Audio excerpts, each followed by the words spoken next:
میں نے کبھی پاکستان کی تاریخ میں ایسا نہیں سنا. یہ تو اب لوگوں کو سمجھ آ گئی ہے کہ سسیلین مافیاز کیا ہوتے ہیں.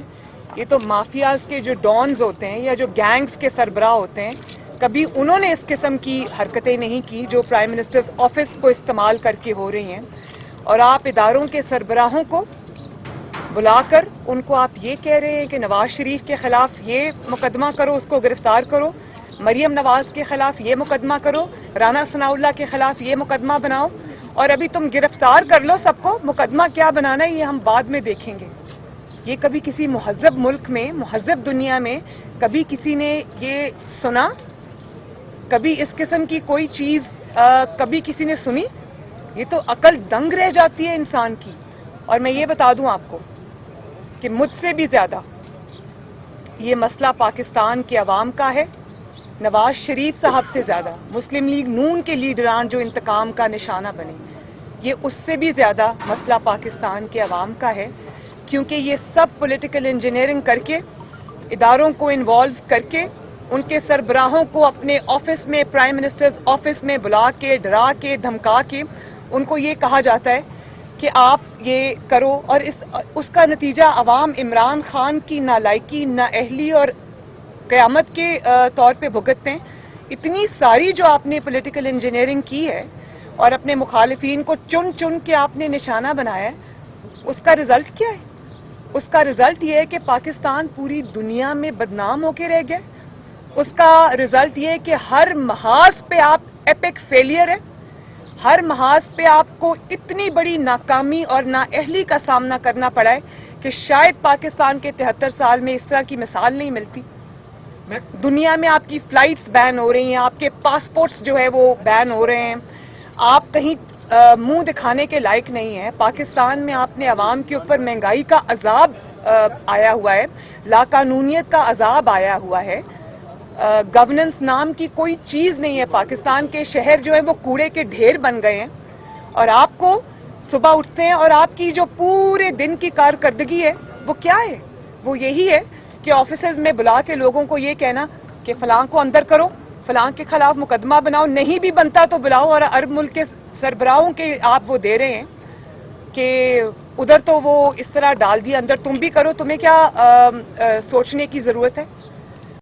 جس طرح پرائم منسٹر ہاؤس کے اندر بیٹھ کر ایک سٹنگ جج کے اوپر, جو کہ چیف جسٹس بنے گا انشاءاللہ تعالی آنے والے وقت میں, ایک اور جو حق اور انصاف پہ چلنے والا جج ہے, آپ نے اس کے خلاف سازش کی بیٹھ کر, آپ نے کہا اس کو گرفتار کرو. کبھی کسی نے یہ سنا؟ یہ بہت سنگین معاملہ ہے اور ہم اس کو ایسے نہیں جانے دیں گے. یہ بہت بڑا معاملہ ہے. شاید پاکستان کی تاریخ میں ایسا وقت کبھی نہیں آیا. مسلم لیگ نون اس کو نہیں جانے دے گی, اور میں عدلیہ سے بھی یہ ریکویسٹ کروں گی کہ اس معاملے کو خود دیکھیں. یہ کوئی چھوٹا الزام نہیں ہے. آج جسٹس قاضی فائز عیسیٰ کٹہرے میں کھڑے تھے, ان کی وائف سرینا عیسیٰ کٹہرے میں کھڑی تھی. جس طرح سے ان کو لغو, جھوٹے الزامات کا سامنا کرنا پڑا صرف اس لیے کہ انہوں نے فیض آباد دھرنے کا حق اور سچ پر مبنی فیصلہ دیا. تو آپ کو کیوں ڈر ہے اتنا ان ججز کا جو حق اور سچ پر کھڑے ہوتے ہیں؟ آپ کو اس طرح کے ججز کیوں چاہیے جن کو آپ اپنی مرضی کے؟ شوکت عزیز صدیقی صاحب بھی کھڑے ہو گئے, فائز عیسیٰ صاحب بھی کھڑے ہو گئے, اور میں آج یہ فخر محسوس کرتی ہوں کہ انہوں نے کھڑے ہو کر اس دہشت گردی کا, ریاستی دہشت گردی کا مقابلہ کر کے, ایک دہشت گرد جو پرائم منسٹر ہاؤس میں اس وقت بیٹھا ہوا ہے, مسلط ہے ہم لوگوں کے سروں کے اوپر, اس کی سازشوں کا مقابلہ کر کے ان کو ایکسپوز کیا, اور بہادری اور جرت سے سازش کا مقابلہ کیا, اور تمام ججز کو اور پاکستان کے عوام کو جو ان کی طرف دیکھ رہی تھی ان کو سرخرو کیا. اور اگر یہ بھی دب جاتے, اپنے لیے آواز نہ اٹھاتے, لڑتے نہیں, جرت نہ دکھاتے, تو یہ بھی آج ان کا بھی کہیں ذکر نہ ہوتا. تو یہ جو جرت اور بہادری انہوں نے دکھائی ہے, جو جرت اور بہادری نواز شریف صاحب نے دکھائی ہے, یہ جانتے ہوئے بھی کہ یہ انتقام تھا. اپنی بیٹی کو لے کر آئے انگلینڈ سے, اپنی مرتی ہوئی بیوی کو چھوڑ کر آئے اور اس انتقام کا سامنا کیا.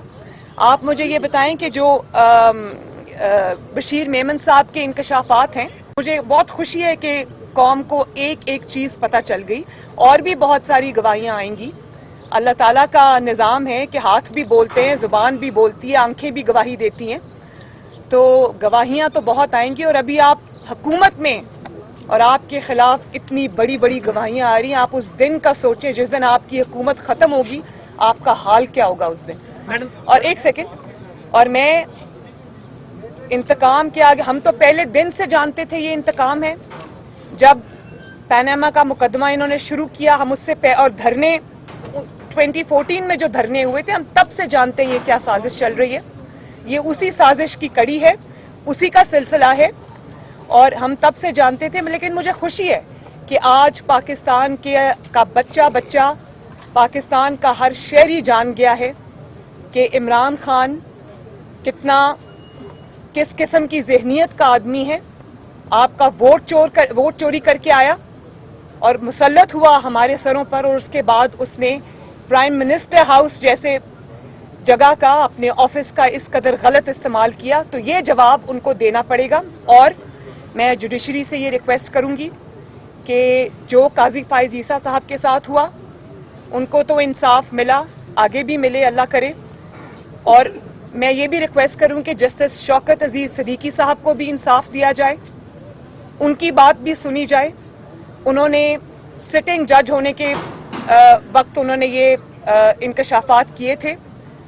اس کے اوپر جوڈیشل کمیشن بننا چاہیے, کیونکہ آج اگر کٹہرے میں شوکت عزیز صدیقی صاحب کھڑے اور جسٹس قاضی فائز عیسیٰ صاحب کھڑے, تو کل کو کوئی بھی جج یہاں پر کھڑا ہو سکتا ہے. تو صرف اس لیے کہ کوئی جج جو ہے وہ حق اور انصاف پر چلنے والا ہے, اس کو کٹہرے میں لا کر کھڑا کر دیا جائے, اس کی وائف کو, اس کی فیملی کی تذلیل کی جائے, ان کو عدالتوں میں گھسیٹا جائے. اس روش کو ختم کرنا ہوگا. تو میں جوڈیشری سے یہ ریکویسٹ کرتی ہوں کہ اس کے اوپر جوڈیشل کمیشن بنائیں, جو قاضی فائز عیسیٰ صاحب کے کیس میں عمران خان کے اوپر الزامات لگیں کہ انہوں نے کس طرح اس سازش کو پرائم منسٹر ہاؤس میں بیٹھ کے تیار کیا, اور کس طرح سے ان کے خلاف جھوٹا ریفرنس دائر کیا, اور کس طرح سے ان کا پورا کریئر خراب کرنے کی کوشش کی. دیکھیں, ایک منٹ, پٹیشن ہم اپنے آپشنز اوپن رکھ رہے ہیں. ہم پر کہا گیا کہ آپ یہ دیکھیں کہ میں, جو ارشد ملک صاحب تھے, جب ان کی ویڈیو میرے سامنے آئی تو میں نے وہ قوم کے سامنے رکھی. اور عمران خان صاحب کیا کہہ رہے ہیں, وہ کہہ رہے ہیں کہ اس کے اوپر دہشت گردی کا مقدمہ بناؤ. ان کو یہ کہہ رہے ہیں نہیں بھی بنتا تو بناؤ. اب میری ایک بات سنیں, دہشت گردی کا مقدمہ میرے خلاف بنتا ہے یا عمران خان کے اوپر بنتا ہے, جس نے یہ اتنی بڑی سازش کی. ایک تو آپ نے ججز کو بلیک میل کر کے غلط فیصلے ان سے لیے, ان کے کریئرز خراب کیے, اور اوپر سے آپ یہ کہہ رہے ہیں کہ جو اس کو سامنے لے کر آیا اس کے اوپر دہشت گردی کا مقدمہ بناؤ.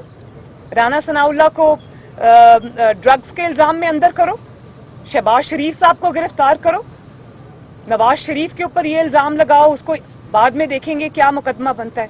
غضب خدا کا, یہ کوئی بنانا ریپبلک ہے کیا؟ وہاں بھی ایسا نہیں ہوتا. آپ نے جہاں تک پٹیشن کی بات کی, پی ایم ایل این مشاورت کر رہی ہے آپس میں, ہم اس کو نہیں چھوڑیں گے. یہ بہت بڑا اور بہت سیریس کیس ہے, ہم اس کو آخر تک لے کے جائیں گے. اسی کیس میں 5 سال کی پوری سازش پنہاں ہے, ہم اس کو سامنے لے کے آئیں گے. لیکن کیونکہ اس میں سپریم کورٹ کے ایک معزز ترین جج ہیں قاضی فائز عیسیٰ, اس لیے سب سے بڑی ذمہ داری اس وقت عدلیہ پر عائد ہوتی ہے. عدلیہ خود اس کا نوٹس لے اور اس قسم کے اقدامات کو, اس قسم کی ذہنیت کو, اس قسم کے انسانوں کو ہمیشہ کے لیے ان پر پابندی لگنی چاہیے. اگر پیپلز پارٹی استعفوں میں شامل ہو جاتی تو اس وقت تک کی حکومت جا چکی ہوتی, اس لیے اب ان کا یہ کہنا نہیں بنتا.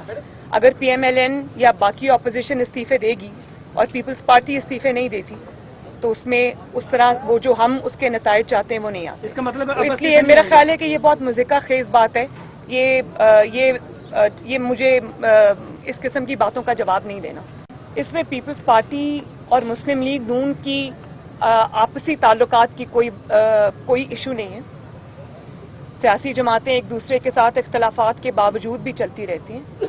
یہاں پر ہے پاکستان کے 22 کروڑ عوام کا مقدمہ، اور اس پہ مسلم لیگ نون، چاہے وہ پیپلز پارٹی ہو چاہے وہ کوئی اور جماعت ہو، اس پہ مسلم لیگ نون انشاءاللہ تعالی کمپرومائز نہیں کر سکتی. یہ ان کے حقوق کی جنگ ہے، یہ ان کو اس نالائق اور نااہل حکومت اور مسلط شدہ حکومت سے آزادی دلانے کی جنگ ہے، جو ان کو اتنے بڑے بڑے بل آ رہے ہیں، بجلی کے، گیس کے، قیمتوں میں ہوشربا اضافہ روز ہو رہا ہے، عوام مہنگائی میں، لاقانونیت میں پس رہے ہیں. تو ان کے ساتھ اتنا بڑا دھوکہ مسلم لیگ نون کم از کم نہیں کر سکتا. میں ہر بات میں جو اکاؤنٹیبلٹی کا نیریٹو ہے، چاہے وہ میں کسی جماعت کی بات نہیں کری، پورے پاکستان میں وہ تب تک انکمپلیٹ رہتا ہے، نامکمل رہتا ہے، جب تک عاصم سلیم باجوہ، جس کے اوپر اربوں کی کرپشن کا الزام ہے، ان کا معاملہ کورٹ میں نہیں آتا. وہ کورٹ میں اپنے شواہد یا اپنی بے گناہی ثابت نہیں کرتے، اور کورٹ سے اگر وہ بھاگتے رہتے ہیں تو پاکستان میں کسی کی اکاؤنٹیبلٹی کریڈیبل نہیں ہے. اور میں تو وہ مقدمہ ابھی بھی لڑوں گی. میں نے قاضی فائز عیسیٰ کا بھی لڑا، شوکت عزیز صدیقی صاحب کا بھی لڑا، تب جب میڈیا بات کرنے کی میڈیا کو اجازت نہیں تھی. لیکن کیا آپ میرا یہ جواب چلا سکتے ہیں اپنے میڈیا کے اوپر؟ پہلے تو آپ مجھے اس بات کی جواب دیں. وہیں سے عاصم سلیم باجوہ جیسے لوگوں کو شے ملتی ہے، کیونکہ وہ میڈیا کو کنٹرول کرتے ہیں. میڈیا ان کا نام نہیں لے سکتا، بیپ بیپ بیپ ہونا شروع ہو جاتی ہے جب آپ ان کا نام لیتے ہیں. آپ مجھ سے یہ سوال نہیں کر سکتے. ہم نے اپنی جان مشکل میں ڈال کر اس کے سارے کانسیکوینسز برداشت کر کے ہم آج بھی اپنی بات پر قائم ہیں. لیکن آپ یہ میرا جواب نہیں چلا سکتے. جب عاصم سلیم باجوہ صاحب کا نام آئے گا تو آپ بیپ کریں گے اس کو. جب تک میڈیا اس چیز پہ سٹینڈ نہیں لیتا، چور کو چور نہیں کہتا، بے گناہ کو بے گناہ نہیں کہتا، چاہے اس کا تعلق کسی بھی جماعت سے ہو یا ادارے سے ہو، پاکستان میں اکاؤنٹیبلٹی ایک خواب رہے گا. یہ سیاسی شہید تو میرے خیال ہے اب وہ نہیں بن سکتے. 3 سال بہت ہوتے ہیں ایک انسان کو یہ پروو کرنے میں کہ اس کے اندر ابیلٹی ہے یا نہیں ہے، اور وہ اس میں بری طرح ناکام ہوئے ہیں. تو جتنی جلدی اس حکومت سے، اس ووٹ چور اور جعلی حکومت سے عوام کی جان چھوٹ جائے اتنا اچھا ہے.